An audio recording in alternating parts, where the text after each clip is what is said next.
Hello, everyone. I'm Chris Goodwin with the Mississippi Department of Archives and History. Welcome to this week's History is Lunch program. We're in our home, the Craig H. Nielsen Auditorium, in the Museum of Mississippi History and Mississippi Civil Rights Museum, and we're streaming live on both Facebook and YouTube, although maybe just Facebook again today as we continue to work on YouTube. But remember that those videos are available to watch anytime afterwards as well. And if you've not already done so, please silence your phone. Remember that our new temporary exhibit of rarely shown flags from the MDAH collection has opened upstairs in the FedEx Exhibition Hall. Admission to the exhibit is free, and admission to the museums is free for History's Lunch attendees. We'll have the third annual Mississippi Makers Fest outside on the plaza here this Saturday, May the 11th. Nope, not this Saturday. Next Saturday, May 11th. Beginning at 10 a.m. with food trucks, arts and crafts vendors, and live music that will begin at 4 p.m. and conclude with our headliner, Christone Kingfish Ingram. I hope that we'll see you all for that. And then I hope that you'll come back next week for History's Lunch when we'll be joined by Ted Owenby, who will present A Shooting on Capitol Street, 1887, about an incident involving Jones Hamilton, the millionaire businessman who sold 22 acres of his Jackson mansion, Belhaven, to found a college, and although the house burned to the ground in 1895, it had already given Belhaven University and Belhaven neighborhood their names. It should be a fun one. May is Preservation Month, and we are kicking it off with Jim Underwood discussing Mississippi's oldest residential structure, the La-Pointe Krebs House. Jim Underwood has lived in Pascagoula for 47 years. He retired after a 37-year career with Chevron Corporation. From 2012 to 2023, Underwood served on the board of directors for the La-Pointe-Krebs Foundation during the development and opening of the museum and the extensive restoration of the historic La-Pointe-Krebs House. He is currently involved in the historic house's maintenance and the development of a planned interpretive center. We are delighted to have him here. Help me welcome Jim Underwood. Thank you, Chris. Good afternoon. Thank you all for coming. So I want to talk a little bit about the La-Pointe-Krebs House and all the things that fed into it and created it and influenced it. So, let's see, did it slide on me? Here it is. Okay. Oh, not that one. Bear with me. Let's just do it this way. Okay. So, if you see this guy on the lower left-hand side here, so I was looking at some German prints of tradesmen. This is from 1880 German print. And I was looking at this, and I looked and I saw the guy on the lower left-hand side, and I said, hey, I recognize what he's doing. So what he's doing in this picture is he's slaking quicklime. He's making mortar by taking and slaking quicklime, reacting with water and mixing in sand so that they can put the bricks together. The steam coming out of the box is from the heat-generating chemical reaction that boils off the water, boils some of the water in the mix, and down through history, this chemical reaction has been part and parcel of the mason's trade. And if it weren't for the chemical reaction, this chemical reaction, I might not be here talking to you because the house that I'm talking about wouldn't exist. Of course, Chris did the introductions, and I'm here to talk about the house. I'm a kind of a buildings grounds guy. I do a lot of the buildings and grounds stuff at the La-Pointe-Krebs House, and I've also, my background is in the trades. Like he said, I work for Chevron, and I'm also a history geek. So that's kind of what attracted me to this. The tools and techniques that fashioned this house. The tools and techniques that fashioned this house that lasted 267 years intrigued me. I was drawn to want to try and do what they did and understand how they did it. One reason I bought this 7-foot-long saw blade over there. Throughout the 20th century, the La-Pointe-Krebs House was known as the Old Spanish Fort. And it was also called the Old French Fort by the Historic American Building Survey that was done in 1936 and 1940s. The La-Pointe-Krebs House is built in 1757 on Krebs Lake on the east bank of the Pascagoula River 2.5 miles upstream from the Gulf. At 267 years old, it is the oldest scientifically dated building in Mississippi, and it may be the oldest surviving example of French colonial vernacular architecture in the country. The dating of the original section of the house was first put at 1750s by architectural conservator George Four in his architectural development study of 2013. The more specific date of 1757 was determined by dendrochronology that was performed in 2016. The cut dates of 3 of the 5 test viable timbers in the original section of the house all carry a cut date of 1757. The La-Pointe Krebs House is named after some of the first European settlers to the area, Joseph Simon de LaPointe and his German son-in-law, Hugo Ernestus Krebs. LaPointe and his brother Ignace were French Canadians and the family associates with fellow French Canadians, the brothers Lemoyne, that being Pierre Lemoyne d'Iberville and Jean-Baptiste Lemoyne de Bienville. D'Iberville was a hero in Canada for a succession of victories in the brutal clashes with the British for control of the Great Lakes region, the Hudson River and Newfoundland. Here you can see both Joseph and his brother's names listed on the party of Canadians bound for the Battle of Fort Bourbon on the Hudson Bay in 1697, where d'Iberville had maybe his greatest victory over the British in Canada. Soon after this battle, d'Iberville and the Canadians, including the LaPointes, came south in 1699 as directed by the King of France to perform a similar service in controlling the lower Mississippi region and checking the spread of the Spanish and British influence. In the 1700 Biloxi census, Joseph and his brother are both listed. They're in Biloxi and Maurepas. They were listed there. And when the capital was moved to the Mobile River in 1702, Joseph's lot is shown on the map of Old Mobile. Sometime between 1713 and 1717, Joseph received a grant of land from the governor Cadillac and established a plantation on the east bank of the Pascagoula River. In the fall of 1719, the French lieutenant Jean-François Dumont, who was traveling by boat with his men from Dauphin Island to Biloxi, stayed with LaPointe. An interesting point is when they left Dauphin Island, they'd forgot to bring fresh water, and by the time they got to Pascagoula, they were pretty parched, to say the least, and they described the water of the river as it tasted to us like the nectar of the gods, because they hadn't had any water. So at any rate, so they stayed with LaPointe, and Dumont later drew a map of the Pascagoula River Delta that shows LaPointe's plantation in great detail. You can see it in the upper right-hand side, and the site is that little circled house right there. And here's the description where he described his stay with LaPointe.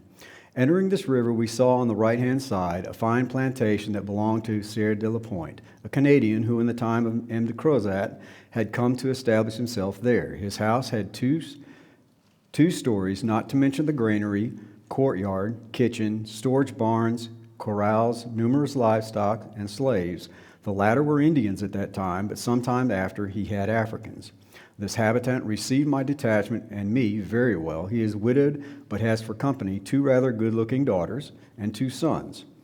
I stayed there for 2 days to recover from the fatigues that I had undergone, and the 3rd day, after breakfast, we left and crossed the river 2 leagues in breadth at that point to go dine with another habitant named Graveline, a Canadian who was also among the first settlers there and who also showed great courtesy towards us. That's Graveline's plantation there. So in 1741, LaPointe's oldest daughter, Marie Josephine, married German immigrant Hugo Ernestus Krebs, who then later inherited the property upon LaPointe's death. It was during his ownership that this house on the Pascagoula River was built. In 1772, the British had gained control of the area, and Captain Bernard Romans was tasked by the British with reporting on the conditions he found in their dominion. Captain Romans produced a book, A Concise Natural History of East and West Florida, in which he details his discussions with Hugo Krebs at his plantation as well as describes the fury of the hurricane that struck the area in 1772. It reads, that specific section, but the greatest fury of it was spent on the neighborhood of Pascagoula River. The plantation of Mr. Krebs there was almost totally destroyed of a fine crop of rice and a large one of corn, where scarcely left any remains. The houses were left uncovered. His smith shop was all washed away, all his works and outhouses blown down. So the description of the damage to Krebs Plantation has caused some people to infer that all Krebs buildings were totally destroyed by the storm, and that the house must have been built thereafter. But Roman's description states that the houses were left uncovered. George Ford's 2017 architectural study states, it is doubtful that the 1770 account of buildings being left open to the weather by a hurricane suggests more than damage to the wood elements of the building. Indeed, it is documented that Tabby buildings on Ossabaw and St. Catherine's Barrier Islands off Georgia were repeatedly submerged beneath hurricane tidal waters in the 19th century that swept away all the wood frame buildings on the island, but did no damage to the Tabby portion of the buildings. And what's more, if you look at Roman's map, which is really a very magnificent map, it stretches all the way from Texas. This is not clearly the whole thing, but it stretches all the way from Texas over into the Atlantic. But if you look at the map, you can see where he shows Krebs, where he had his discussion with him, and it's kind of up around the shoulder of the land there, back inland a little bit. So it's protected from the tidal surge and the hurricane where it's located. That location is pretty much the same as the location of the house, if you'll see. That's the current location of the house. Again, it's up the river on the right.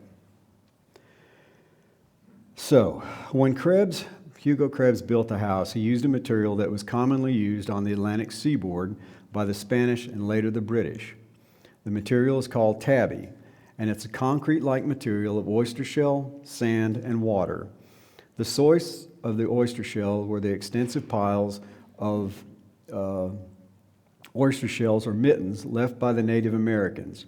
The walls of the original 1757 house and the 1770 Eastern Addition are made from this tabby material.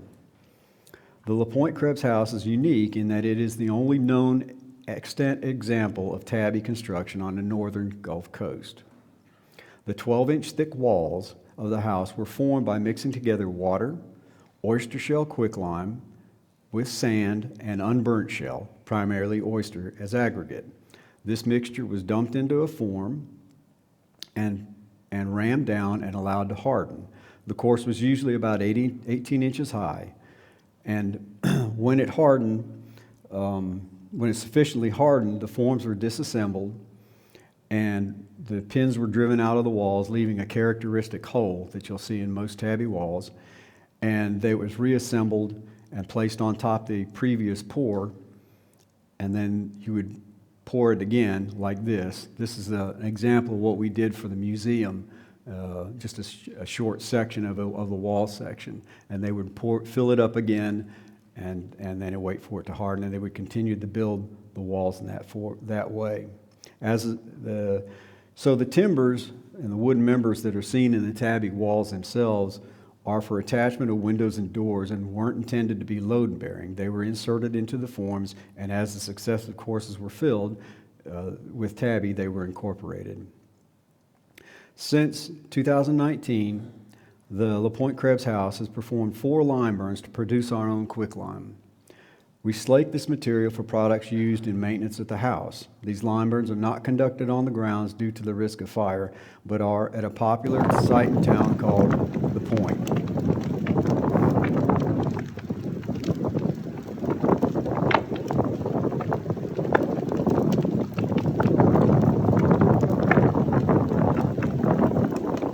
I can't talk over it, so I'm going to let it run.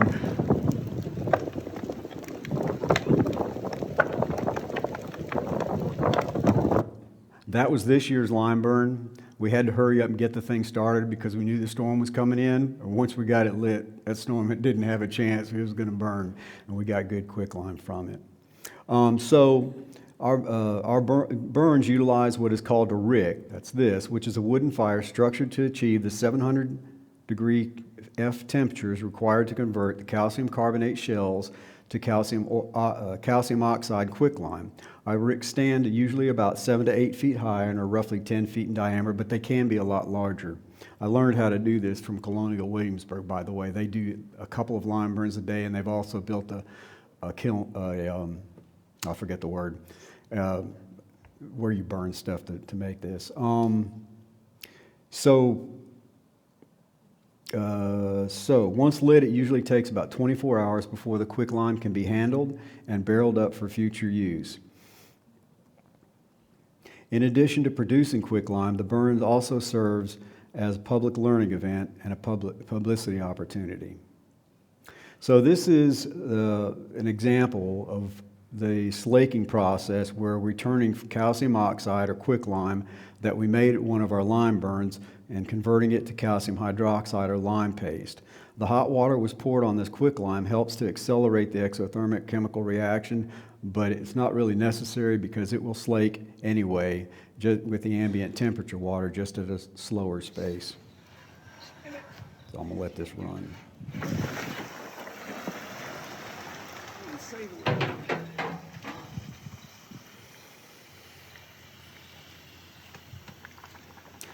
The lime wash that the things we use, is the lime paste that we produce from the slaking is used for making lime wash, plaster, and stucco, and when needed, we use it for making mortar and tabby.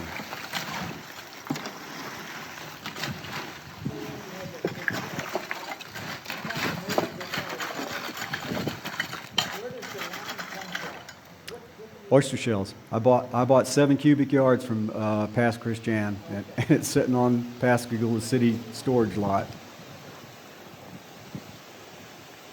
Yes, sir. The lady who comes in at the last of that, Maria, was the superintendent on the restoration project. She's sharp as a tack, and I really appreciate her work there. You'll hear her at the very end.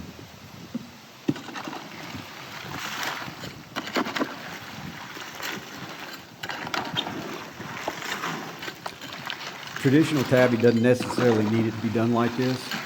You can take the oyster shells, top it with your quicklime, top it with your sand, pour the proper proportion of water on top of it, and just slake it. And it's got to be preferably on a board, and you'll still get the same product. But this just essentially converts it all to paste. And you can see the reaction is starting to kick off.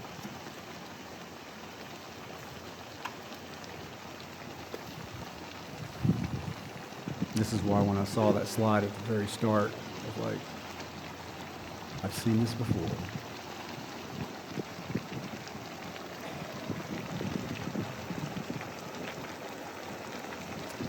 So you don't want to fall into this box.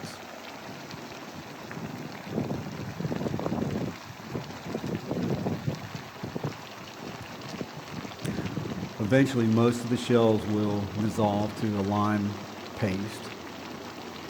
And the ones that didn't get heated appropriately or enough, they'll stay that shell form and you have to sift them out. Or if you're making tabby, you just include it anyway because you're going to need some for aggregate.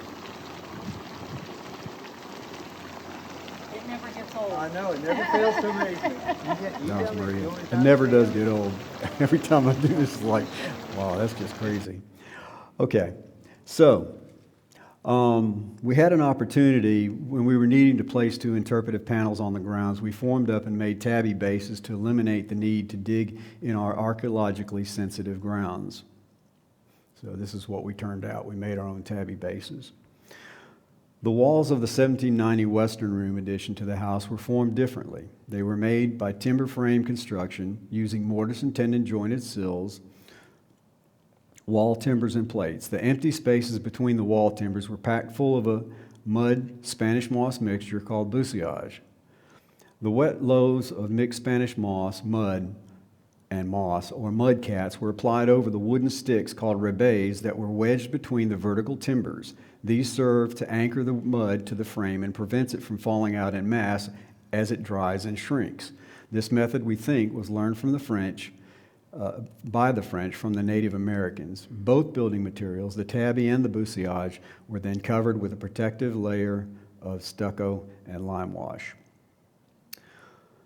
So the roofing timber work, in fact, all the timbers for these earliest parts of the house were formed by either hewing or pit sawing, as you see over here in this Hab's photo of the attic. If you look at that center king post right there, you can see the sort of the scalloped face of the hewing that's left there. And if you look at this rafter right here, if you can see the angled cut, the serrations, that's indicative of pit sawing, because the blade on a pit saw, as you can see, runs at an angle rather than straight up and down like a sash saw. And you can see this is pit sawn, and that brace right there, that knee brace, is also pit sawn, and everything is doweled and mortise and tenon and doweled. One thing I did note of interest is that the middle section, which was the 1757 section, has a mixture of pit sawed and hewn faces, usually about 3 to 1, 3 hewn to 1 pit sawn face. The 1770 section, I only found 2 pit sawn cuts, and those may have been put there later from an older piece. So it doesn't look like they used a pit saw in the 1770 section of the attic timbers anyway. A double beveled broad axe was used to hew many of the beams, which accounts for the scooped appearance of the hewn faces. The rafters, king posts, ridge poles, and braces are mostly southern yellow pine and are held together by doweled mortise and tenon joints. According to the interpreted timeline, the first rafters were seated and terminated even with the plates at the top of the walls. That's the inside rafters, not the ones that go to the galleries. At some time around 1790 period, additional rafters were added on top of those that extended past the walls and formed the galleries on the north, west, and south sides. After Krebs's death in 1775, time passed and the family needs changed. The house continued to go through other additions and modifications. Around 1790, with the additions of outrooms or cabinets, it's a cabinet right there, and the galleries were added. In 1805 and 1820, with raised wooden floors above the original tabby floor and movements of interior walls and doors and fireplaces. The house and grounds remained in the Krebs descendants' possession until the 1930s. Sometime in the early 19th century, the Krebs family established a cemetery for their family 250 feet to the east of the old house. Here you see a couple of Hab's photos. This cemetery could benefit greatly from conservation work, but at this time there's no concerted effort afoot to do so. Strictly speaking, it's not part of the foundation's charter, as the cemetery grounds were specifically excluded from the 1939 deed to the county. This June 1895 image of Joseph T. Johnson family with a 23-foot century plant is the oldest known photograph of the house, which was then called was called the Old Spanish Fort. This is the Waters family. In this photo, they taken in 1917 after they were forced off of Horn Island by a hurricane. In 1934, the house became the subject of a newly begun Historic American Buildings Survey, HABS for short, where it was documented by technical drawings and photography. It was recognized for its historical significance at that time, and not long after that, the house and the property was acquired at a tax sale, and in 1939, it was deeded to the people of Jackson County to be held in trust by the Jackson County Board of Supervisors with the provision that the house be preserved for public use with no inappropriate changes. In the 1940s, on the grounds of the old Spanish Old Spanish Fort as it was known then, was open to the public to various degree. The American Legion used it for its meeting hall from 1940 to 1950. In the 1950s, the property was long-term leased to the Jackson County Historical and Genealogical Society. During this period, there were great strides made to encourage local enjoyment of the site with public events and to promote tourism. The society set up exhibits of items in historical interest inside the house and transitioned it into a museum of sorts.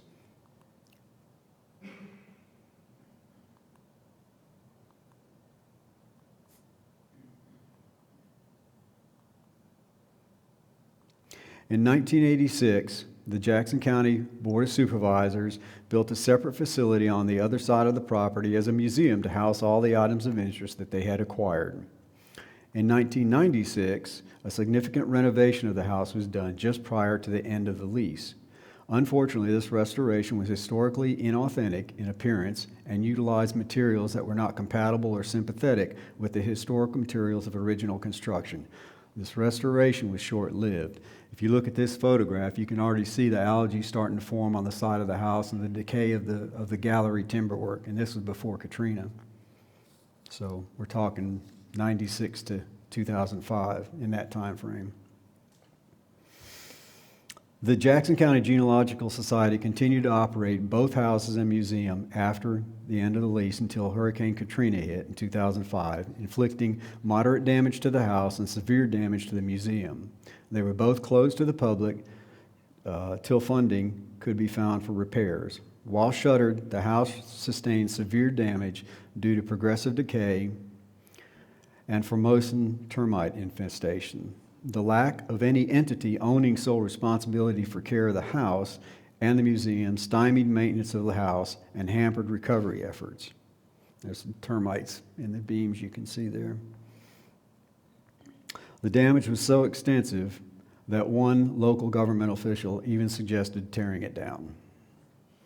In 2012, the La-Pointe-Krebs House, I got ahead of myself. In 2012, the La-Pointe-Krebs Foundation was created as stewards of the property, and in the following 9 years, with some private monies and funding supplied by the state legislature through MDAH, the construction of the house was painstakingly researched, then beautifully and accurately restored. The restoration of the La-Pointe-Krebs House was accomplished in 3 phases. The first phase, that overlapped the other 2 and lasted 9 years, was the work of architectural conservator George Four, who was selected by MDAH.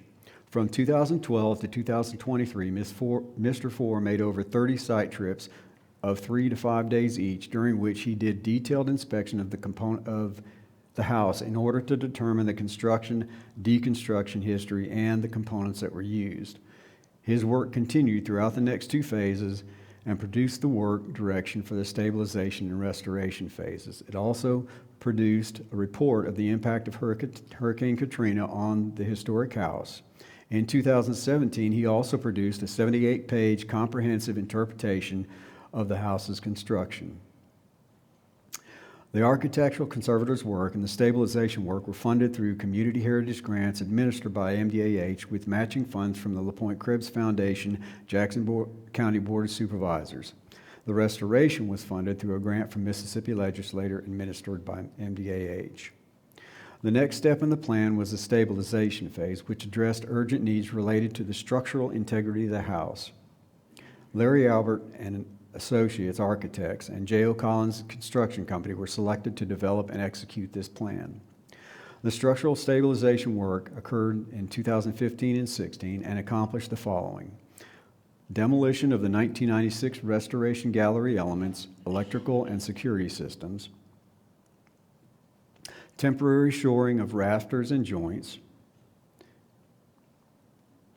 remediation of old archaeological dig pits through the floor in the house that had been filled with loose sand. This condition left heavy structures like chimneys and walls insufficiently supported, and this was corrected by installing appropriate supportive fill dirt and compaction. Attic timbers damaged by termite infestation required installation of an engineered support structure alongside the original historic timbers. application of borate insecticide to all historic timbers.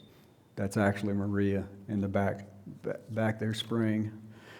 Since its construction in 1790, the ongoing decay of the west room sill beams and wall timbers due to ground contact caused the house to sink.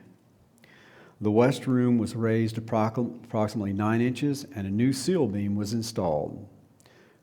The 1940 era concrete floor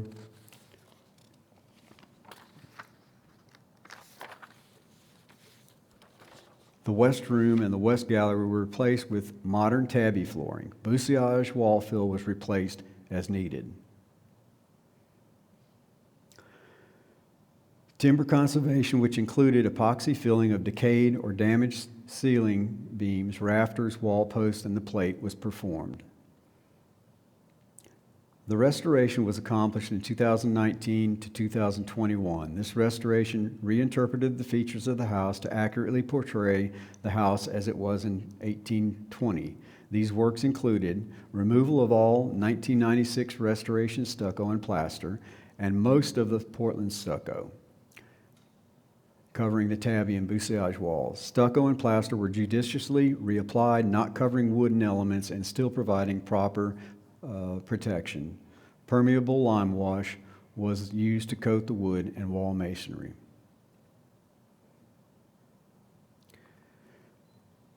Installation of new gallery timberwork included reattachment of the broken rafter tails torn away by Hurricane Katrina.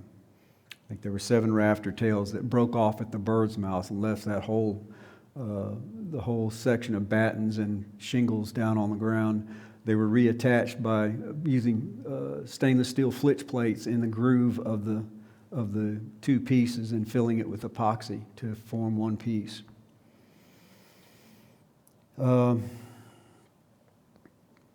Reinstallation of the raised interior heartwood pine floors.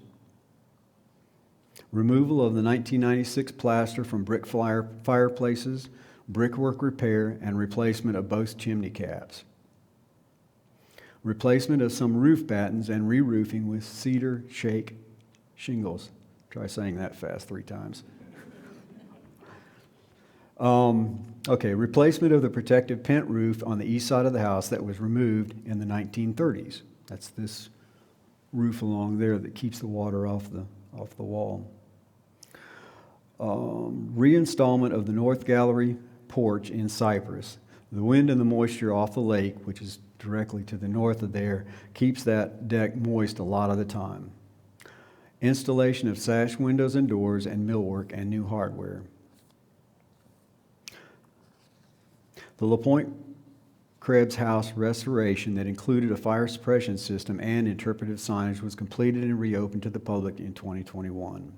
The significance of the restoration work on this historic house has been recognized by noteworthy awards such as the 2023 Award of Merit, Mississippi Historical Society, the 2023 Best of the South, Preserving Southern Excellence Award, Southeastern Chapter of the Society of Architectural Historians, the 2022 Heritage Award of Excellence for Rehabilitation, the Mississippi Heritage Trust, and 2 design awards for the interpretive panels were gotten for that.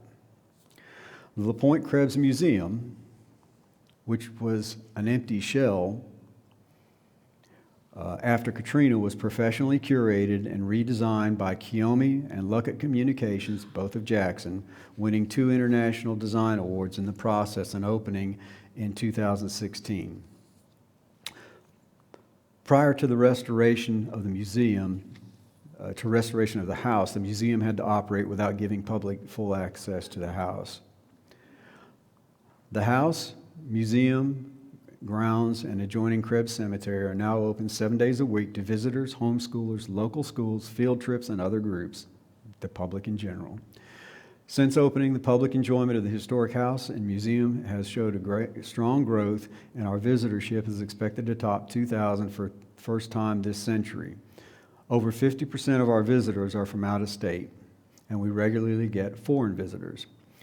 Today, the La-Pointe-Krebs House is in routine maintenance mode with weekly inspections and community maintenance days. The most important thing on the property is the historic house and the regular maintenance of is of vital importance. We are currently looking for a contractor to do annual maintenance, as our contractor from last year has closed up shop. Also, we are excited to be working towards building an interpretive center expansion onto the existing museum. For the last 74 years that the Old Spanish Fort and the La-Pointe-Krebs House have been open and have been a vital part of the community, it has always needed an indoor space that it could accommodate larger groups of people, like school groups, for civic events and presentations. In addition, the expansion will enable us to display additional artifacts that we have not had room to display in the museum. We currently have Phase 1 preliminary design work completed. This is shown here. The board just last month selected a local architect to create the required package of engineering documents and drawings that will be needed for the actual construction phase, which will come about when we get the funding. Isn't it always about the funding?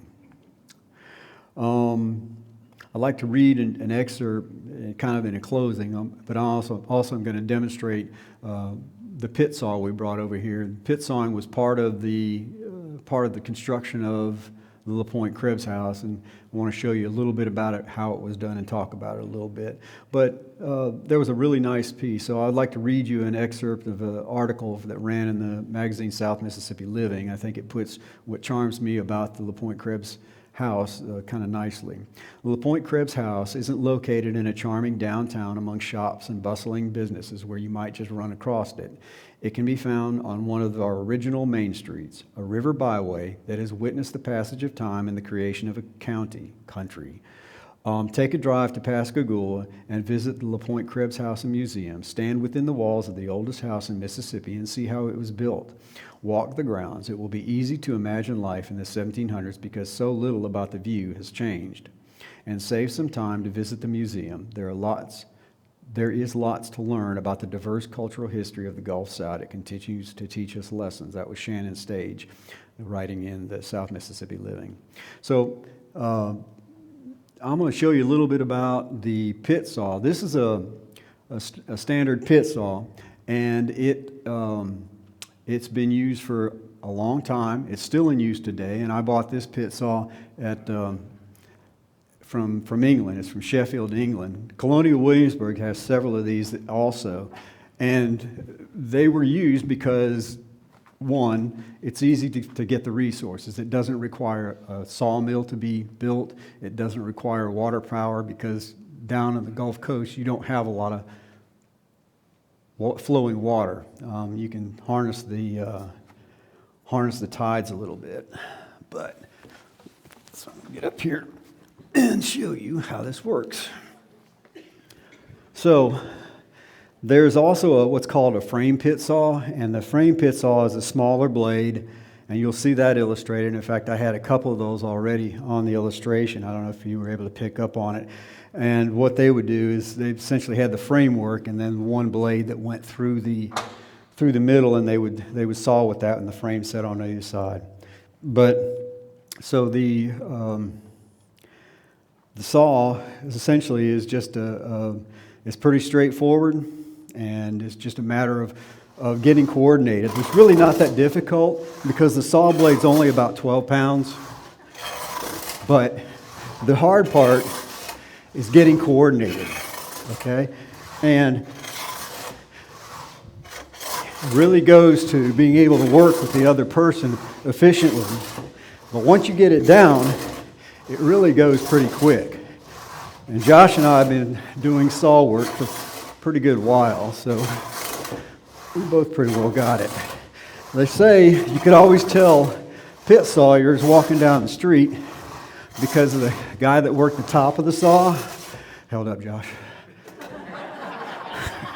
The guy who was on the top had the big shoulders and up here because he was doing the drawing, and the guy down there had the he was like that. So you could always tell the difference between the two of them. But this is what made most of the wood for the La-Pointe-Krebs House, okay? Most of the members in there have a pit saw and face on them. And to be honest with you, I've looked at some of the cuts, and they look like what we used to call with the oxyacetylene rig an alligator cut. I'm not sure of the condition of their saw, but I think it might have been pretty rough looking. This is a really pretty nice saw. So I don't know that they had the benefit of quite this good a quality blade. But at any rate, that's kind of what the pit saw does. And I'm reading about Colonial Williamsburg, they would have had a bunch of saw houses, and so they had a lot of people, a lot of sawyers working there, and they would turn out a bunch of wood. And so it was a part and parcel of what they used to do back in those days, and it was a lot of hard work. I mean, it would take me a while before I'd get used to being able to do this all day. So at any rate, so if you've got any questions, I'm gonna climb down from here and see if you guys have any questions. Huh?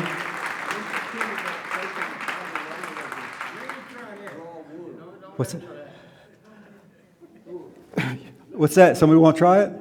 Afterwards. Seriously, if you want to be one of the few people who's ever used a pit saw in this century, you'd be more than welcome to do so. If anybody has a question, raise your hand and bring the microphone to you.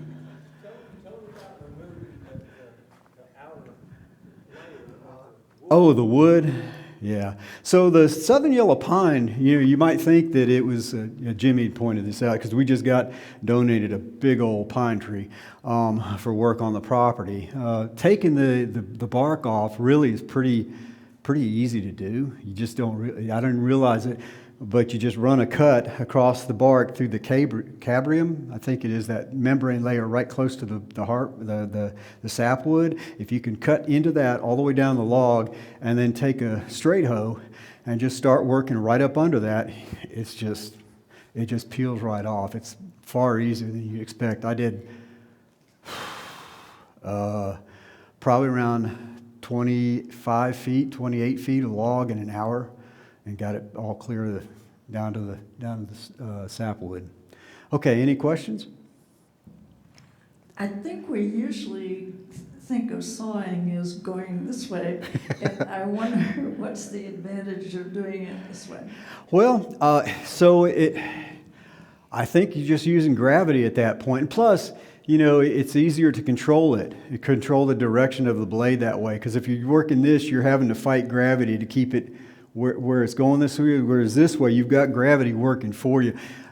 Like I said, the blade's only 14 pounds, so it's a matter of getting it lifted up, and you can essentially, I don't have to push. The man on the bottom is supposed to be doing that job, and when it comes up, it feels good if he gets light on that handle, because if he doesn't, I'm struggling to get it back up. So, does that answer your question? Hopefully. Yes, sir. What do they have to do? Hang on, I'll bring you the microphone so everybody watching the video can hear your question as well as the answer. So what did they have to do? They had to basically use an axe to square it off? Right. You would take and hew it off with an axe. You would take the log, like the ones we got there, get the bark off of it, because that's not absolutely necessary, but in terms of keeping your edge good, it's probably better to get the dirty bark out of the way. And then you would stand on top of it, and the way that I do it is you cut a vertical notch into your pop line. You pop a line for reference down the log with a chalk line, and then you cut a notch, and then about another foot, you cut another notch to that line, and then you cut another notch, and you got to keep them pretty well vertical, the notches, and then you come back and then you hew off those sections to those lines all the way down the log, and it leaves a flat face all the way down. You roll it over, you do the other side. And really, if you do a couple of sides, you can turn it, throw it up on your trestles and do your cutting. Even if you had one side, you could do it, but it's best to have two flat sides. Is that? I'm sorry. Okay. Earlier, you mentioned your background in interest in history. My question is sort of a contrast. The architecture that the Krebs House compared to the restoration of Notre Dame.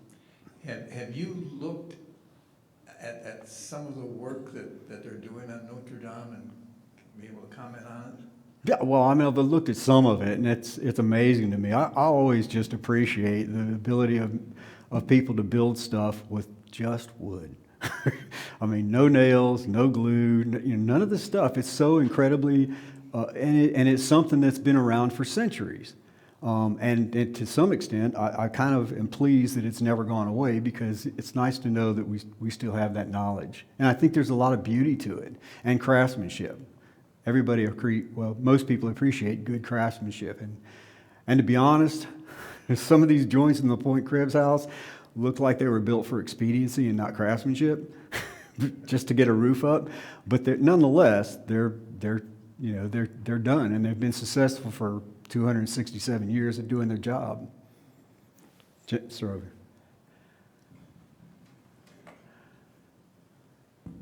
I'm not much of a construction man, so my question has to do with the people who lived in the house. At this time, when the house was just after it was built in the 1700s, Yes, sir. I think the French were occupying that time in that area. And I'm wondering if the occupants of that house, did they have any kind of connection with the American Revolution?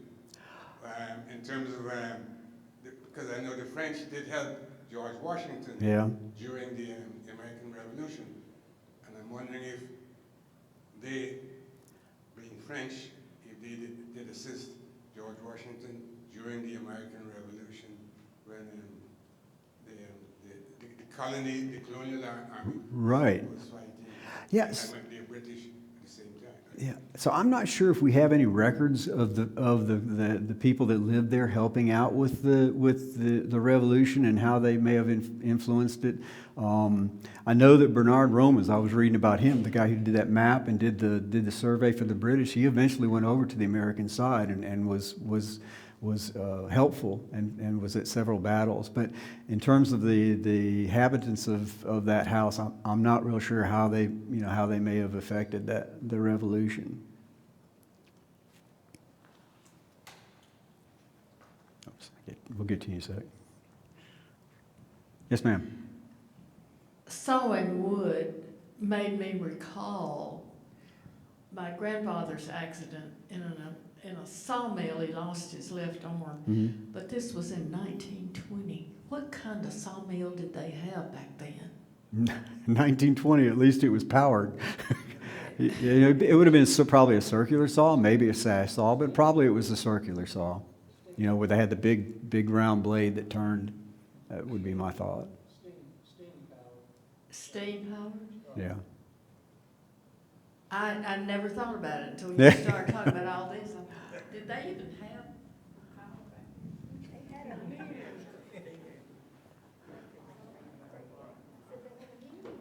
Hi, I want to clarify something.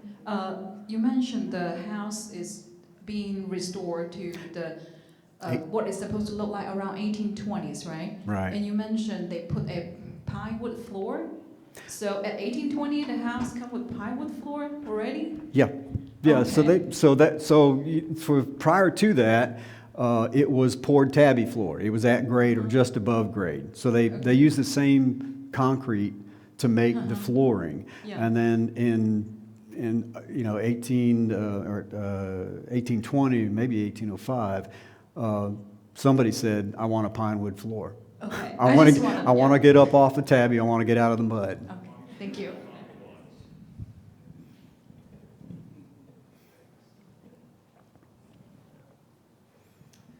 Just a quick question.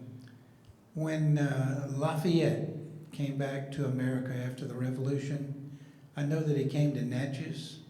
Did he come to the Gulf Coast? Did he not go to New Orleans? That's about as Gulf Coast as I know, but I couldn't tell you for sure if he traveled along the Gulf Coast or not. I just wondered if you'd read it. No, sir, I hadn't. I sure hadn't. A comment from a person watching the live stream. He was interested in seeing the list of the owners of the property, but I think he said it sort of went too quickly for him to read. It was pretty quick. I'll try and get back to it here.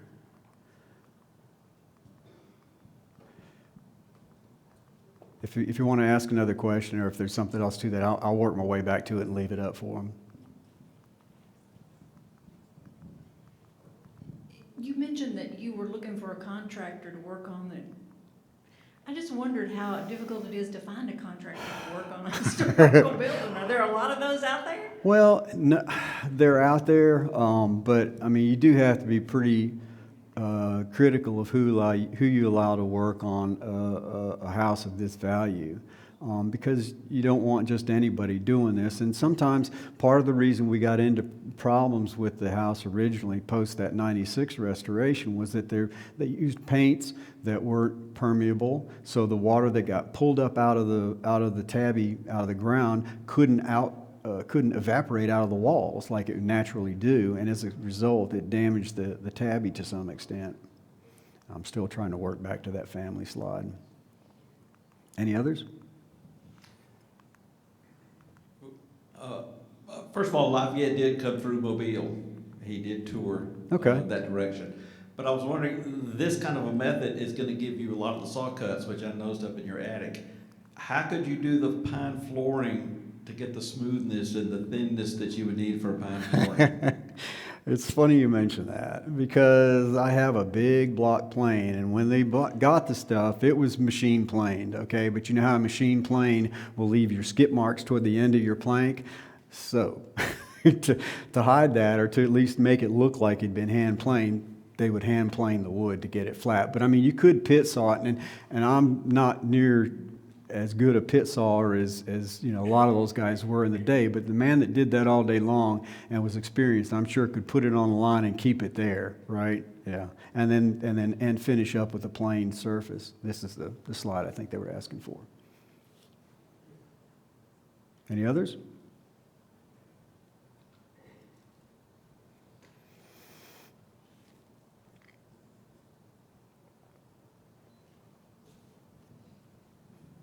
I notice on the brochure there's a historic marker about a cotton gin, a pre-Whitney attributed or Whitney patented cotton Yes, ma'am. gin.